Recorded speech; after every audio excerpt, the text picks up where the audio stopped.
to another episode of AK Option Trader. What a week we've been having. Dow down 500 and some points today. What was it down? Let's look. 500 and I just wrote it and measured up. 508 points. I actually kind of expect a little bit of a bounce up today. Market opened up. I thought we might continue up. I was wrong. Tried to play on the short side, and then I tried to play it the long side at the end, and lost about 10 cents on my Q's options on that one. So looking at my charts, everything still looks pretty bearish. I'm a little concerned that you cannot take this 10,000 point blow through lightly. That is significant for this Dow. This is the Dow to blow through that 10,000 like that. Blows my mind. No pun intended. It just went right through there like it wasn't even there. And usually, as you can see, this is what I expect, some kind of movement in that area like this and like this here. I expect something like that on such a key level, such a key psychological level. Bang, right through it like it was nothing. So our next level, my next stop would be at 9,000, which is the even number, and then 8,700. Somewhere in the 8,700 range. I think I got it on here. Let's pop up 10 here and see if we can see it here real quick. But the 9,000 is just the key numbers. Revert back to monthly. I don't have it on here anyway. But so that's what I'm looking at, and that's a fib number here, right here. This is going to be your 8,700, and that's right down in here. And then the 9,000 is just a nice even number. And after the way it went through 10,000, I don't know if it means anything. I guess it's going to depend on what the Fed does. Let's take a look at the S&P.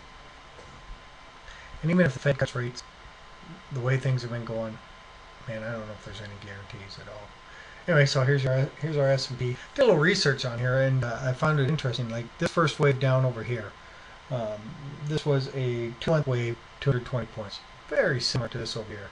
2-month wave, up and down, 240 points. So a little bit more over here. This wave here, this wave is 317 points down on the S&P in 2 months, right from here to here, 2 months. This one here was a 340 point down, so we're 20 points below that. But it took 4 months. It took twice as long. So we are in some kind of panic. We are in some kind of panic, which is kind of what we need to get a bottom in this market. You can see my fib bottoms in here, right in here. For the next one is going to be 940, right in the 940 area, 940, 950, anywhere in there. We should see a little bit of stall out, but hey, like I said, the way everything's been going lately, who knows, eh? Let's take a look at the Nasdaq. Come on, computer, load. This is all bandwidth. All right, the Nasdaq looks more interesting to me, and I've been kind of playing Qs because they have been moving better than the general market at a higher percentage. We hit a pretty significant area. You can see it's a fib line, and it is also low from August of 04. That's a strong area, 1755. So 1755 we'll call it. Right in here. This is pretty significant. For this to blow through this line without looking back, I think would be extremely bearish. I think we'd be headed right for 1500. If not lower. So we need to keep an eye on that. I'd expect a bounce. If I was looking at this, if you had no economic data and I was looking at this, I'd say we definitely are going to see a bounce. However, the way things are going worldwide right now, I mean, like I said before, there are no guarantees. So let's just, I'm not going to put any new plays up right now because everything's pretty much puts.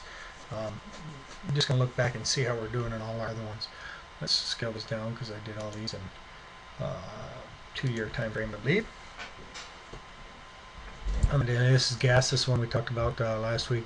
Well, you can see it's hit a pretty significant level. It went down, like I said. Of course, it's cheating when the whole market drops 500 points in a day. It's pretty easy to make money on put. So this one came down, hit this line, and it is stalled out, which you would expect. You can see it's gone below 3 times, but it's never closed below this 43.82 line here. So this is, again, very significant. It's on a fib, and it's on a support level right here, this high right here. So wouldn't be surprised to see this thing reverse back up again if there's any gumption at all in the market to send it up there. So I wouldn't be looking to play puts on that until it breaks beneath it. Back to JPM, let's check them out and see where we're at there on JPM. Here's that megaphone. Look at that, just like we said, and hit up here. Look at that. I mean, we went from 50 to 39. That is significant. We still got some ways to go. So we're about halfway through that move. If this pops up again, it blew right through that 200 moving average. If it pops up again, I might get back in and play it back down. So I like it. I like it a lot. I like it a lot. And then let's check in on our love. Southwest Airlines, we love to fly. Look at that. Man, it stopped right on our fib, 1221. Bang. That is where it closed. That is where it stopped. Beautiful retracement. You know what? I'm expecting it to drop all the way here, but again, I'm waiting for a stall out. I'm going to wait for it to go through. I'm going to get back in there. I'm not going to get back in there right now and then finally Sina. You know, a lot of guys, I was not in Sina today, and I know some guys made money in Sina. It broke. I just wasn't paying attention. It was my fault. I was trying to do other things, and I kind of blew it. Remember I said I was going to be in it as soon as it popped through the 200 in this line. It popped through, and I wasn't in it. I should have been in it right about here at 25. So that is significant. 3.5% move down. That is awesome. The good news is, again, it moves up a little bit. I'm going to be back in this thing, play it all the way down to the 15, 17, 15. I'd play it to about here and then get out. So percentage-wise, great move like we're talking about. Anyway, I just want to review where we're at. Today is Wednesday. Or tonight, it's Tuesday night here. It's 8:24 Alaska time. So, in fact, while we're talking, let's take a quick look at the futures, eh? Let's see where we're at right now. Oh, I went the wrong one. I do that all the time. Here we go. Clicked on the wrong one, so now we're seeing. So, futures are showing no change. Look at that. So anyway, looks like it should reverse up that line a little bit there. Down 50 cents, so really flat.